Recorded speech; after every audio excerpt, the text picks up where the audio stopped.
Bismillahirrahmanirrahim. Assalamualaikum warahmatullahi wabarakatuh. Waalaikumsalam warahmatullahi wabarakatuh.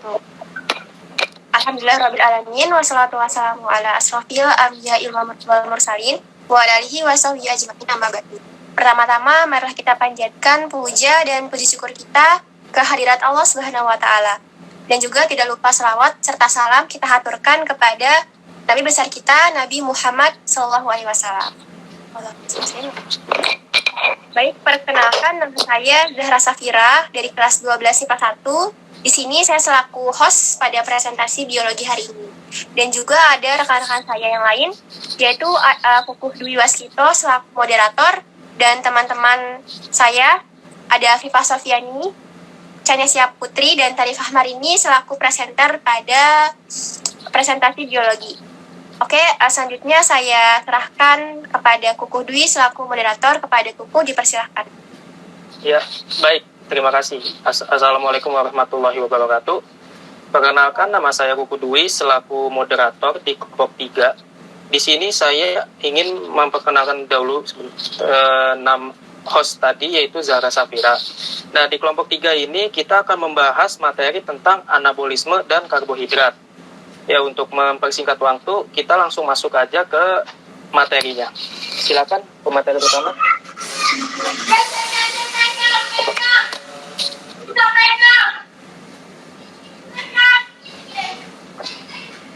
Yang pertama, ada metabolisme karbohidrat. Metabolisme terdiri atas anabolisme dan katabolisme. Anabolisme adalah proses pembentukan senyawa kompleks dari senyawa sederhana. Contoh anabolisme adalah proses fotosintesis pada tumbuhan.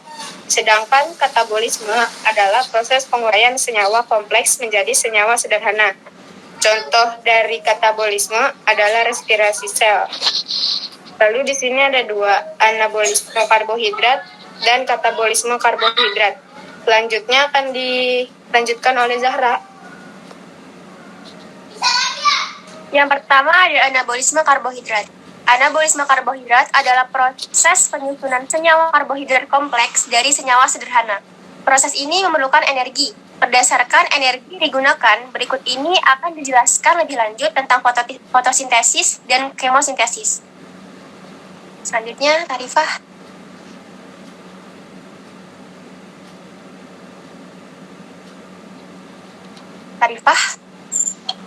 Fotosintesis adalah proses pembentukan makanan atau senyawa organik pada tumbuhan dengan menggunakan energi cahaya. Reaksi fotosintesis secara singkat adalah sebagai berikut. Nah, jadi itu karbon dioksida plus air dengan cahaya dan klorofil menghasilkan zat glukosa dan oksigen. Ya, next.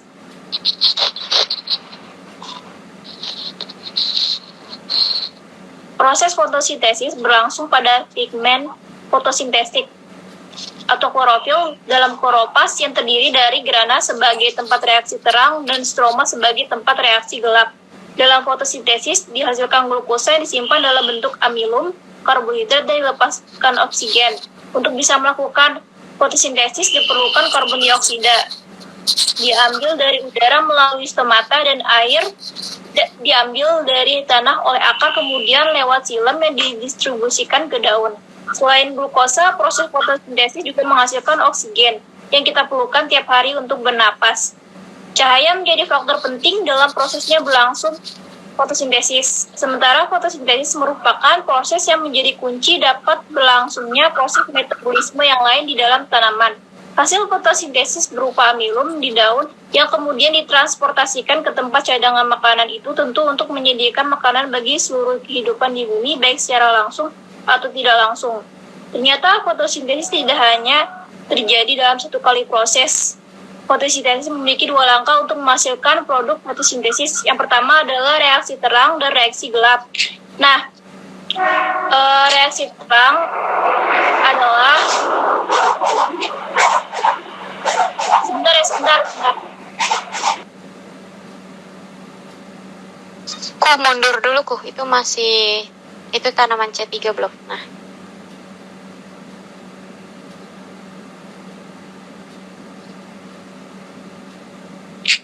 Nah, reaksi terang ini adalah merupakan tahap awal serangkaian reaksi yang mengubah energi cahaya menjadi energi kimia dalam bentuk ATP, adenosin trifosfat, dan NADPH. Jadi, reaksi terang menghasilkan ATP dan NADPH untuk menangkap sinar matahari atau foton. Tumbuhan menggunakan seperangkat alat yaitu fotosistem. Fotosistem merupakan molekul protein yang tertanam pada membran tilakoid. Dalam reaksi terang, klorofil yang ada dalam daun akan menangkap cahaya matahari. Cahaya menjadi unsur penting di fotosintesis. Jika tidak ada cahaya, tidak akan terjadi proses ini. Energi yang ditangkap klorofil tersebut akan digunakan untuk memecah molekul air dalam tumbuhan. Pemecahan molekul air tersebut disebut fotolisis. Ion H+ diikat oleh karbonoksida CO enzim NADP di daun dan menjadi NADPH. Elektron yang terlepas dari aktifnya klorofil juga untuk membentuk ADP dan menjadi ATP. Ya, selanjutnya. Selain aku belum balik dulu. Nah, selain reaksi terang, ada juga reaksi gelap pada proses fotosintesis. Reaksi gelap sendiri ini reaksi yang tidak memerlukan cahaya atau yang disebut dengan light independent reaction. Pada reaksi gelap ini tidak terpengaruh dengan adanya cahaya. Pada reaksi gelap ini juga terjadinya pada stroma. Nah, bahan-bahan yang dibutuhkan pada reaksi gelap ini adanya ATP, NADPH, dan CO2. Nah, selain itu ada pula tahapan-tahapan dalam reaksi gelap. Tahapan dalam reaksi gelap itu secara singkat ada 3, yaitu fiksasi karbon, reduksi PGA menjadi PGAL, dan regenerasi RUBP. Nah, gimana sih penjelasannya? Jadi yang pertama, tahapan ini menggunakan siklus Calvin. Siklus Calvin ini merupakan salah satu ilmuwan yang mencari tentang fotosintesis reaksi gelap. Nah, dalam fiksasi karbon yang pertama yaitu adanya pengikatan karbon dioksida pada siklus Calvin ini dilakukan oleh RUBP dengan dikatalisis oleh enzim Rubisco dan menghasilkan senyawa stabil berupa PGA atau asam fosfolgliserat. Nah, setelah yang kedua itu ada reduksi PGA menjadi PGAL. Nah, dari 3 fosfolgliserat dengan memperoleh fosfat dari ATP menjadi 1,3 fosfolgliserat yang selanjutnya mengalami reduksi oleh elektron dari NADPH menjadi gliseraldehid 3 fosfat atau yang disebut dengan PGAL. Selanjutnya yang terakhir tahapannya yaitu ada regenerasi RUBP.